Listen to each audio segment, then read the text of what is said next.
So you have already seen the response of the system when the system is undamped and overdamped.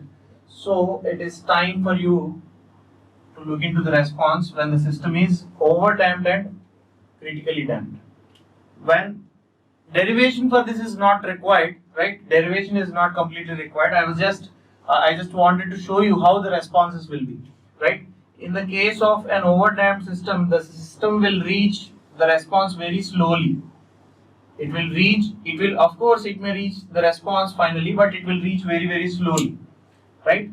So this is the response of an overdamped system. This will also reach exponentially only. Whereas in the case of critically damped systems, the response will reach in the quickest time possible. It will reach very, very quicker, right? So this is the case of critically damped systems, and this is the case of overdamped systems. So after this, just take a note here. All practical systems are designed to have a damping ratio between 0.4 to 0.7. All the practical systems are designed to have a damping ratio between 0.4 to 0.7, right? So from this, what you can interpret is, we can reach the output within the shortest time possible. By designing the system to be a critically damped system, we can reach the output within the shortest time possible. But because of some reasons, we are putting the damping ratio, we are designing the system to be underdamped with a damping ratio between 0.4 and 0.7. Can anyone explain me what is the reason behind this? Can anyone tell me what is the reason behind this? So you have observed different practical systems, right? So the voltmeters in your laboratory. So if at all you observed your voltmeters in your laboratory, you might observe, if at all you have given some 50 volts, it will not go to the 50 volts indication directly, right? So it will once oscillate. You have seen such response in your voltmeters and all, right? So your voltmeters and ammeters, they won't go to the final value directly. They will just oscillate about the final value once, right? So in the case of measuring instruments, the reason is, see, in the case of measuring instruments, what we do is, if at all we design a system to be a critically damped system, what happens is, the voltmeter needle, right, in the case of instruments, the needle will straight away go to its final value, right? So it is our usual practice. So it goes to the final value directly without any oscillations, right?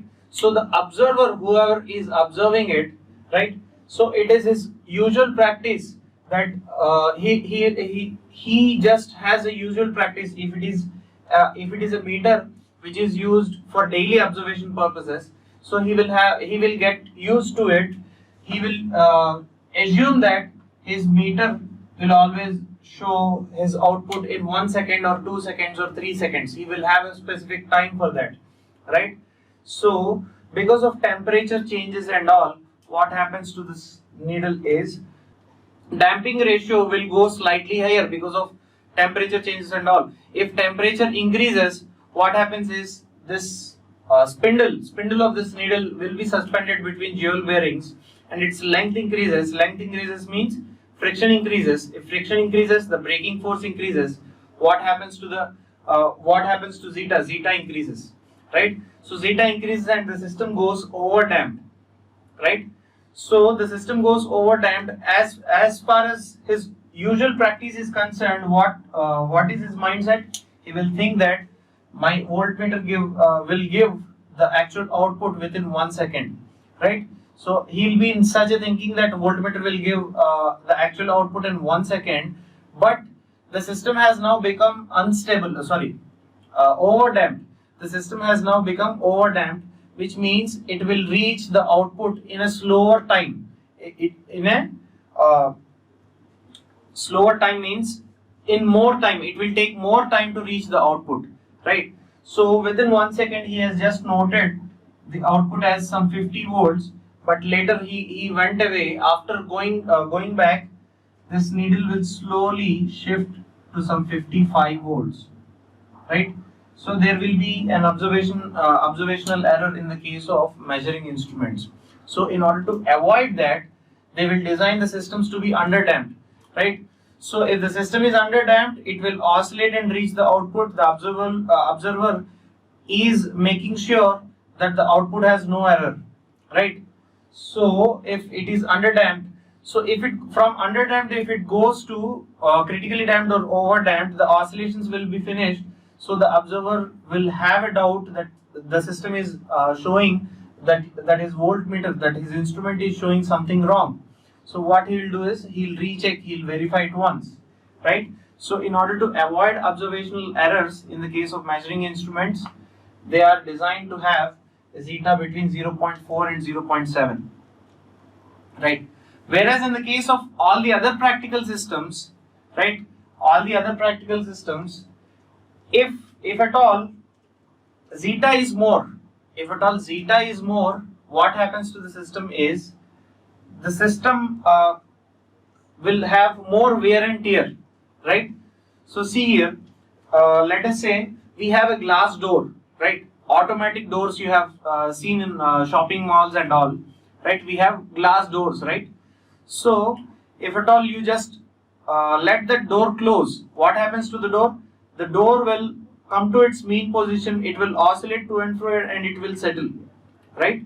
So what happens if we don't allow that door to settle down, if we don't allow that door to oscillate like this, right?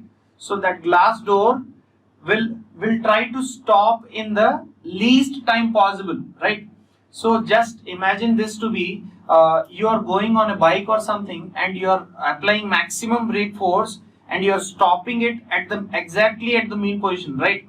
You are applying maximum brake force to stop it at exactly at the mean position, right? Which means you are applying more force, means the wear and tear in the machine is more. The wear and tear that is happening in your system is more, right? So just take that glass door as an example. So if you stop that door immediately, what happens to that? There is a chance that the glass might break, right? That is the reason why we have allowed that door to oscillate to and fro for a while, right? So in order to reduce wear and tear, we generally design the systems to be underdamped, right? So one reason is, the following are the reasons. One reason is critically damped systems will have more wear and tear. Critically damped systems जो है उनमें damage का ज्यादा chance रहता है, whereas in the case of underdamped systems the chance for damage is less, right? Because of less wear and tear. And one more reason is, see, if at all we increase zeta value, what happens to the sensitivity to users input, right? So the system should respond to users input as quick as possible, right? So it should respond to the users input as quick as possible. So what happens is the user will see it as quick as possible and he will just manipulate as and when required, right? So see here, I'm just giving unit step at the input, right? So as I'm increasing the damping ratio, it is responding to the user's input very slowly, right? So if I'm increasing zeta, it is responding to the user's input very slowly. Whereas if I'm decreasing, if I'm decreasing the value of zeta, it is responding to the user's input very quickly. See here, this is responding to the user's input very quickly. So this is trying to reach the final value quickly, which means this is response is more, response time is less, right? In this case, response time is less, whereas in this case, response time is more, which means sensitivity to users inputs is more in the case of underdamped systems, whereas sensitivity to users' inputs is less in the case of overdamped systems as well as critically damped systems, right? So the second reason is to maintain a balance between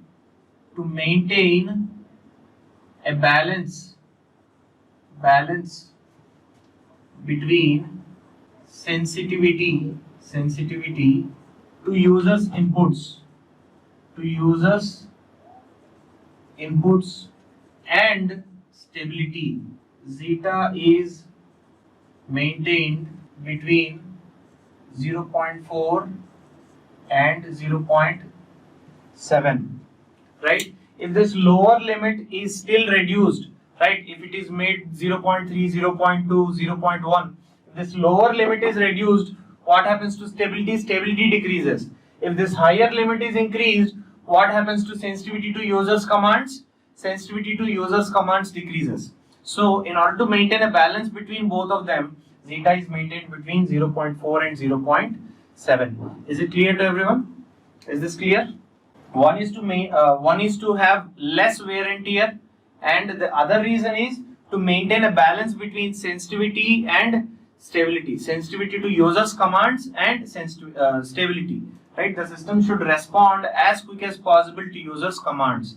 Right? When zeta is less than 0.4, this maximum peak overshoot increases.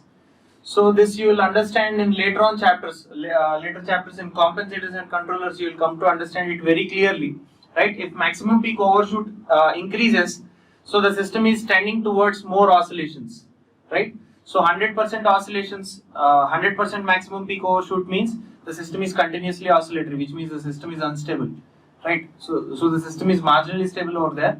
So you can consider that to be more unstable as compared to this.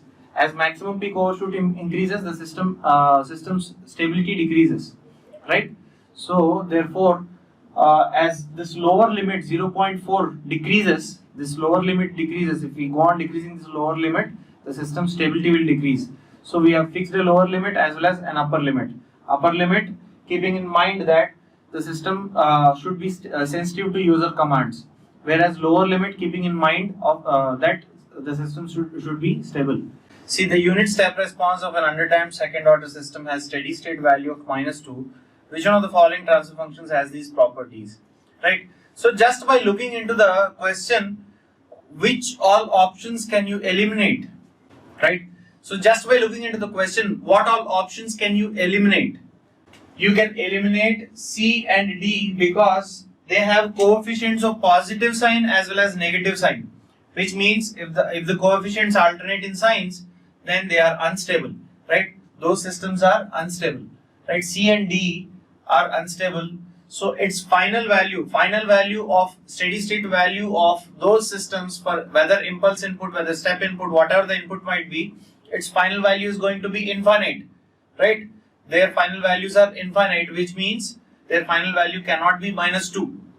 So out of A and B, both the systems can have a value of -2 because just a final value of -2 can be there for the step input for both A and B, because the reason is the DC gain. If you calculate the DC gain, if at all you calculate the DC gain, option A will have a DC gain of -2, and also option B is also going to have a DC gain of -2 only.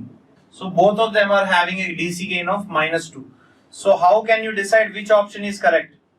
So you have to go through the question. You have to have a very good observation here.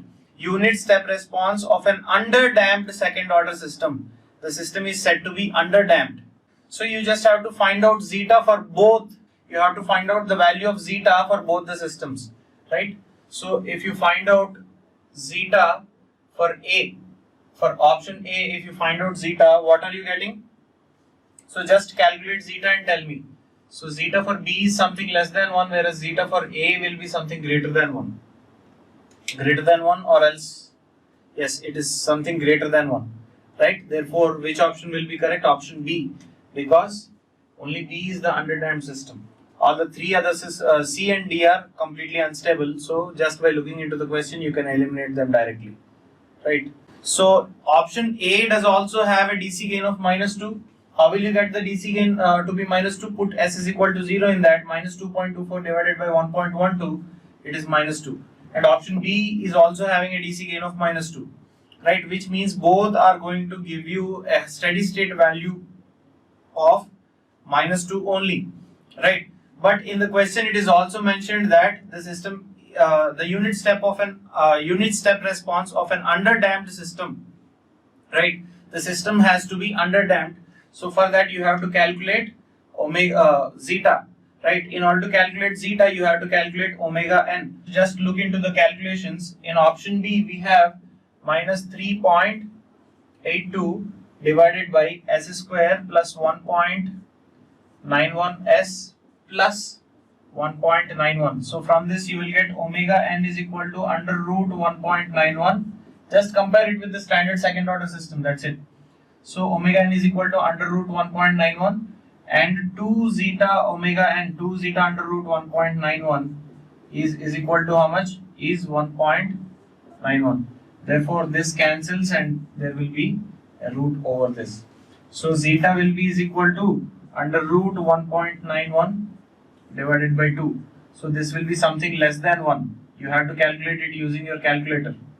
This will be something less than 1, whereas the zeta for this will be something greater than 1. Therefore the only underdamped system is option B, right? So option B is the correct answer. Let us go for the next question now. The natural frequency of an undamped second order system is 40 radian per second. If the system is damped with a damping ratio of 0.3, the damped natural frequency in radians, please. Radians per second is, right? Natural frequency is given to be 40 and he is asking damped frequency of oscillations. Very simple question. Omega is given to be 40 and the value of zeta is given to be how much? 0.3 and omega d is asked. It is direct formula based, right? So omega n is given, omega d is asked. Damped frequency of oscillations means what? Omega d. Omega d is equal to omega n multiplied by under root 1 minus zeta square, that is 40 multiplied by under root 1 minus 0.3 whole square. So if at all you calculate this, you are getting this value as how much? 38.15 radian per second, right? So this is 38.15 radian per second is the answer, right? So shall we move on to the next problem now? Very simple, direct formula based. Omega d is equal to omega n under root 1 minus zeta square. That's it. A unity negative feedback system has an open loop transfer function g of s is equal to k by s into s plus 10. The gain k for the system to have a damping ratio of 0.25 is.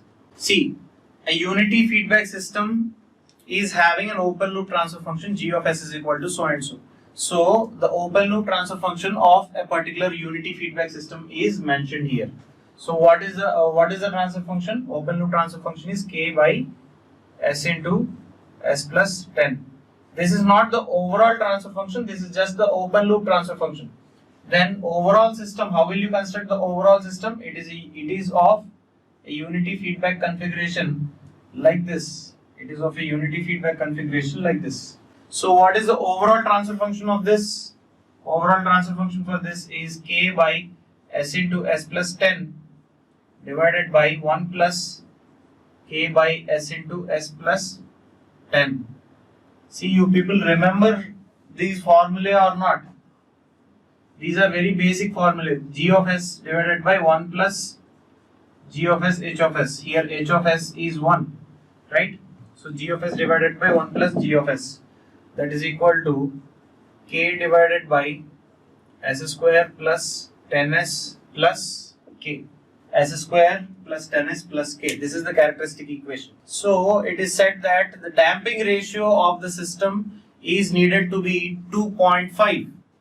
If the damping ratio of the system is needed to be 2.5, then what should be the value of k, right? So from this you can say omega n is equal to root k radians per second. Root k radians per second, right? Damping ratio is 2 zeta omega n, that is equal to 10.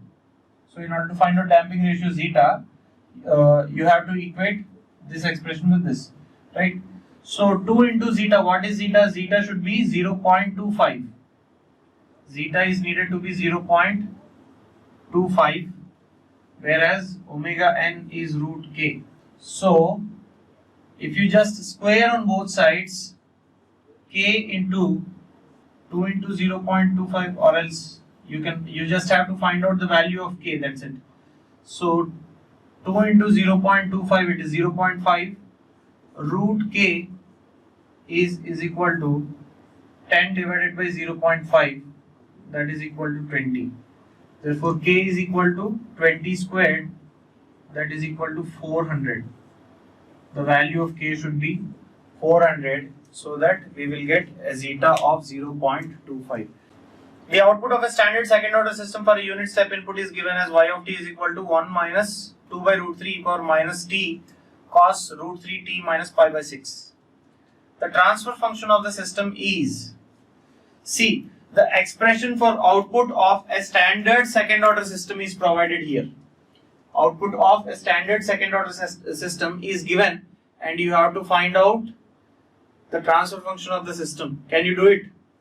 So what is the response given? Y of t is equal to 1 minus 2 by root 3 e power minus t cos root 3t minus pi by 6. So in order to obtain the transfer function, just please tell me a suggestion what to do. See, the transfer function of a standard second order system is omega n square upon s square plus 2 zeta omega n into s plus omega n square. So I need to know the values of zeta and omega n so that I can construct. So you just compare this with what output? Standard output, that is 1 minus e power minus zeta omega n t upon under root 1 minus zeta square multiplied by sine omega dt plus theta. You just need to compare this with this so that you will get the answer. Yes. So if you are comparing this, so upon comparing this, you will come to know 1 by under root 1 minus zeta square is equal to 2 by root 3, which means under root 1 minus zeta square is equal to root 3 by 2. So under root 1 minus zeta square is nothing but sine theta, right? If sine theta is root 3 by 2, theta is equal to what? Theta is equal to 60 degrees. That implies cos theta is equal to 1 by 2. Cos theta is 1 by 2, which means zeta is equal to 1 by 2. Cos theta is nothing but zeta. Zeta is equal to 1 by 2. If zeta is 1 by 2, you have to find out omega n also, right? So compare zeta omega n. Zeta omega n is equal to 1. That implies 1 by 2 into omega n is equal to 1. That implies omega n is equal to 2. If omega n is 2 and zeta is equal to 1 by 2, then the value, then the transfer function t of s will be is equal to 2 square divided by s square plus 2 into 1 by 2 into 2s plus 2 square. So this will be 4 divided by s square plus 2s plus 4. This will be the transfer function. Therefore, which option is correct? Yes. So look at the next question. The transfer function of a linear time invariant system is given as g of s is equal to 1 by s square plus 3s plus 2. The steady state value of output for the system, for a unit impulse input applied at time instant t is equal to 1 will be. So this is very simple question. Within 1 second you can solve it and tell me the answer, right? So this is the transfer function. What is the transfer function? 1 by s square plus 3s plus 2. So transfer function t of s is equal to 1 by s square plus 3s plus 2, let us say. So what is the input? Input r of s. R of t in time domain, the input is r of t is del of t minus 1. So r of s will be is equal to what? It is simply 1 multiplied by e power minus s. Right? E power minus ts. You will multiply the frequency domain function with e power minus ts for a time delay. So the output c of s is equal to r of s multiplied by t of s, that is equal to e power minus s divided by s square plus 3s plus. So the steady state value of output is asked, which means you will use final value theorem, right? Limit t approaches infinity, steady state value of c of t, that is limit s approaches 0, s into e power minus s divided by s square plus 3s plus 2. This is simply 0. Simply what? 0. Therefore, what will be the answer? Answer is option A. So, let us say the transfer function g of s is given as g of s is equal to 1 by s square plus 3s plus 2. So, this can be factorized, right? So, it has two factors, yes or no? This can be written as 1 by s plus 1 into s plus 2, right? So g of s can be written as 1 by a by s plus 1 plus b by s plus 2. So just find out the values of a and b and let me know. Tell me the values of a and b. Put s is equal to minus 1, you will get the value of a. A is 1. Put s is equal to minus 2 in this. Just by cancelling this, put s is equal to minus 2, you will get the value of b. So a is 1, b is minus 1. Right? This is g of t, g of s, which means the impulse response of the system is going to be what? Impulse response h of t of the system is e power minus t minus e power minus e power minus 2t. Right? This is the impulse response. Right? So, can you sketch this impulse response on a graph? Can you sketch this particular impulse response on a graph? So, the impulse response we have obtained is e power minus t minus e power minus 2t. Right? So, see here, I am just sketching the impulse response with respect to time. Right? This is h of t. Right? So, at t is equal to 0, what is its value? Put t is equal to 0 in this. E power minus 1 minus e power minus 0, that is also 1. At t is equal to infinity, what is its value? 0 again, right? Even at t is equal to infinity, if you put t is equal to infinity in this, e power minus infinity 0 and e power minus infinity 0. 0 minus 0 is again 0. Therefore, it starts at infinity like this. It starts at infinity. Slowly, it will reach. It starts at 0, not infinity. It starts at 0 and it will reach infinity. It will reach 0 again. So, this is how the impulse response is going to be.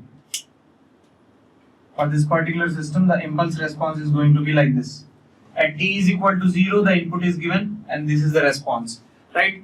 If at all we are giving the input at t is equal to minus 1, at t is equal to 1 second. At t is equal to 1 second if we are giving the input. So the same output has to come with a time delay, right? So the same output has to come, right? But the output has to start here. In this case, the output has to start here, right? So the output has to start here. So for this problem, if at all you know the system's behavior, right? So the impulse response of such a system is going to be this way. If you know this, right, you will know the answer directly. You need not do any calculation. Just by looking into the question, you will take the correct answer, right? Just by looking into the question, you will say the final value of the output is going to be 0, because it is a stable second order system and its impulse response must die out to 0. For if the system is a stable second order system, then its impulse response should be dying out to 0 no matter when you are giving the impulse input, right? So whether you are giving the impulse input at t is equal to 1 second or else at t is equal to 1 hour, it doesn't matter. Its impulse response will eventually die out to 0. So this is what you need to know about the system's behavior. If you just know the system's behavior, you can just straight away put the correct answer in this question. So please take a note of this. We'll be using this in the later chapters also, right? Whenever required. I'm just showing you the impulse response, right? So you are giving impulse input at t is equal to 0. How is the impulse response? The impulse response is something like this. It started at 0 and it is going to end at 0, right? The same way you have given the impulse input at t is equal to 1 second. Even then it will start at 0 and it has to end, right? As time passes, it has to end, right? So that is what I'm showing here. If it is a stable second order system, its impulse response should die out to 0, right? Its impulse response should be dying out to 0. So if you know this particular nature of any particular system, right, you can easily straight away tick down the correct answer here. This is about this particular problem. Let us go with the next problem now. The open loop transfer function of a unity feedback control system is given by g of s is equal to k by s into s plus 2. For the peak overshoot of the closed loop system to a unit step input to be 10%, the value of k is. Peak overshoot is needed to be 10%. So for that the value of k should be. So the open loop transfer function is k by s into s plus 2. Open loop transfer function is k by s into s plus 2. This is connected in which configuration? This is connected in unity negative feedback configuration. This is connected in unity negative feedback configuration like this, right? So what is the closed loop transfer function? Closed loop transfer function will be g of s upon 1 plus g of s h of s. H of s is 1 in this case. Therefore, the closed loop transfer function is k by s square plus 2s plus k. Therefore, what is omega n? Omega n is root k here. And what about zeta? You need to calculate zeta. 2 zeta omega n, that is equal to 2 zeta root k is equal to 2. Which means zeta is equal to 1 by root k. Right? So if zeta is 1 by root k, what is the value of maximum peak overshoot? Maximum peak overshoot is given by your formula, that is e power minus pi zeta by under root 1 minus zeta square. Maximum peak overshoot, percentage maximum peak overshoot is 10%, which means e power minus pi zeta divided by under root 1 minus zeta square multiplied by 100 is equal to 10, right? Therefore, e power minus pi zeta divided by under root 1 minus zeta square is equal to 0.1. What is its value? That is 0.1, right? So you just need to perform a set of calculations here, right? So how to get this value? Minus pi zeta by under root 1 minus zeta square is equal to natural logarithm of 0.1. Natural logarithm of 0.1, you are going to get a negative value. So what is the natural logarithm of 0.1? Please tell me. Therefore, from this you have to calculate zeta, right? So it is cos theta upon sin theta. Cot theta. Pi cot theta is equal to 2.302. Cot theta is equal to 2.302 divided by 3.14. Right? So once you got cot theta, you will calculate theta from this. You will get theta from this. So once you get theta, you will get zeta. Zeta is root k, sorry, zeta is 1 divided by root k, and from this you will get the value of k. When you get k, you will substitute k here, you will get the value of omega n. Zeta is 0.591. K is 2.866. So this is the answer. So from here it is just calculations only. You can just calculate very easily. Yes. So let's look at the next problem now. An open loop control system results in a response of e power minus 2t multiplied by sine 5t plus cos 5t for a unit impulse input. The DC gain of the control system is. So how to do this? So the impulse response is e power minus 2t sine 5t cos 5t. E power minus 2t sine 5t plus e power minus 2t cos 5t. So just obtain the Laplace transform of impulse response. Laplace transform of impulse response. Right? Let us say this is impulse response is some h of t. Right? Laplace transform of this is going to be what? It is 5 divided by s plus 2 whole square plus 5 square plus this is s plus 2 divided by s plus 2 whole square plus 5 square. Right? This is nothing but transfer function of the system. Right? Just put s is equal to 0. Just put s is equal to 0 in this, you will get the DC gain. So just put s is equal to 0. It is 5 divided by 0 plus 2 whole square plus 5 square plus 2 divided by 0 plus 2 whole square plus 5 square. This is KDC. Therefore, KDC is equal to 5 plus 2, 7 divided by 25 plus 4, it is 29. So 7 divided by 29. This should be your answer. 7 divided by 29. The value of 7 divided by 29, that should be your DC gain of the system. The DC gain of the system should be 7 divided by 29. So this is the statement for a linked answer question. RLC circuit shown in figure. RLC circuit is shown in figure. Right? So RLC circuits are nothing but second order systems, because there are two energy storing elements in that. One is inductor and the other is capacitor. Both are described by dynamic equations, dynamic differential equations, right? Therefore, there are two dynamic elements in this. This is a second order system. Right? Output is measured across E0. Output is measured across the capacitor. C is equal to 10 microfarads. This is L is equal to 1 millihenry. This is EI.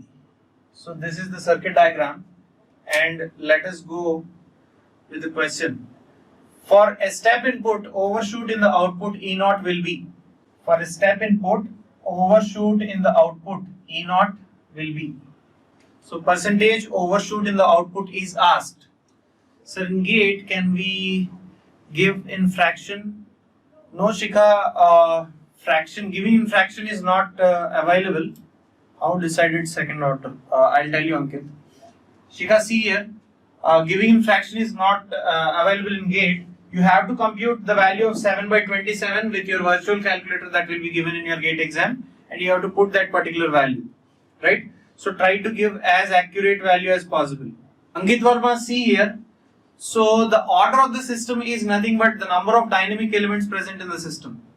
See here, this one inductor is present and one capacitor is present, right? So inductor is a dynamic element. Its characteristics are described by differential equations, whereas capacitor is also a dynamic element. So because of these two elements, we can say the order of the system is 2. Is it clear, Ankit? So overshoot in the output you have to find out. So in order to find out overshoot, what is overshoot? Maximum peak overshoot, M phi is equal to e power minus pi zeta divided by under root 1 minus zeta square. So overshoot is purely depending on what? So just note down this important point. Overshoot is purely depending on maximum peak overshoot is purely depending on zeta. So if you find out the value of zeta, you can easily get. If you find out the value of zeta, you can easily get maximum peak overshoot. So in order to find out the value of zeta, you just have to find out the transfer function of this particular network. So how will you find out the transfer function of this particular network? How will you model a capacitor in frequency domain? You will model a capacitor in frequency domain as 1 upon Cs and an inductor as Ls and resistor is R itself, right? Therefore, the transfer function T of S, let us say, T of S is equal to E naught of S divided by EI of S is equal to how much? It is 1 upon Cs divided by R plus Ls plus 1 by Cs. This is going to be 1 divided by LCS square plus RCS plus 1, right? So this is equal to 1 divided by LC divided by S square plus RC divided by LC. It is R by L into S plus 1 by LC. So from this you have to find out the value of zeta, right? So in order to find out the value of zeta, just compare this with the standard characteristic equation. The standard characteristic equation is S square plus 2 zeta omega n into S plus omega n square, right? Omega n is equal to what? Omega n is equal to 1 by root LC, and 2 zeta omega n is equal to R by L, right? So that is equal to 2 zeta 1 by root LC. This root L, this will cancel this by root L, right? So you will be getting zeta is equal to R by 2 root C by L. So you have all the values, the value of capacitance, the value of resistance. It is 10 by 2 multiplied by root 10 micro divided by 1 milli. Therefore, it is 5 under root 10 micro. It is 10 power minus 5. This is 10 power minus 3. Therefore, it is 5 into 10 power minus 1. Therefore, zeta is 0.5. Once you got zeta as 0.5, you can find out maximum peak overshoot. Maximum peak overshoot is equal to e power minus zeta is 0.5 means 1 by 2 divided by root 3 by 2. So this 2 in denominator will get cancelled. This is e power minus pi by 3. E power minus pi by root 3 multiplied by 100. When zeta is 1 by 2, the maximum peak overshoot is 16%. That's it. Is it clear? So just formula based. Many questions, you see, many questions given in GATE are directly formula based, right? Very simple questions, right? So of course you will have certain tricky and logical questions also, but many of them are simple, straightforward questions. If the above step response is to be observed on the non-storage CRO, then it should be best have EI as. EI is a step input, they said, right? So just answer this question. This is a simple theory based question, right? So on a non-storage CRO, if EI is observed, right, EI is a step function, right? They've already given for a step input EI, right? Step responses of a set of 3 second order underdamped systems all having the same percentage overshoot. All have the same percentage overshoot. Which of the following diagrams represents the poles of 3 systems? Which of the following diagrams represents the poles of the 3 systems? So did you get the question? Can you understand what the question is? Step responses of 3 systems all having same percentage overshoot. All the 3 systems have the same percentage overshoot in their step responses. So this is option A and B. Shall we move on to the next slide? Just take a screenshot of this, or else just take a note of this. We'll move on to the next slide. So this is the next slide. If all of them have the same percentage overshoot, then which option is correct? Right? So this is just a straightforward question, but conceptual based. Right? So see here, if at all, if anyone didn't get, just don't get disappointed. So look at all the options here. You have 3 different systems. So this is one system, this is another system, and this is another system, like this, right? So all of them have different values of theta. In option A, if you look at option A, all of them have different values of theta. Theta for this is different, theta for this is different, whereas theta for this is also different, right? Which means zeta is not same. Zeta is not same for all the 3, right? The requirement here is zeta should be same. They have said all the 3 systems have the same value of percentage overshoot, which means maximum peak overshoot, which purely depends on zeta, e power minus pi zeta upon under root 1 minus zeta square, right, is same for all the 3 systems. Maximum peak overshoot is same for all the 3 systems, which means this is possible only when zeta is same for all the 3 systems, right? So what happened with zeta? Zeta is not same for all the 3 systems in this case, whereas in the case of B, see here, this is one system, this is the second system, and this is the third system, like this. So all the 3 are having different values of zeta only. This is having different value of zeta, this is so all the angles of elevation you can see here are different, are completely different. So if you look at option C straight away indicates a straight line like this, and all the poles and zeros are, all the poles are on this straight line. This is system 3. So all are having same value of theta. If theta is same, cos theta is same, which means zeta is same. Therefore option C will be the correct answer for this question, right? So all the 3 systems in option C are going to have same value of theta.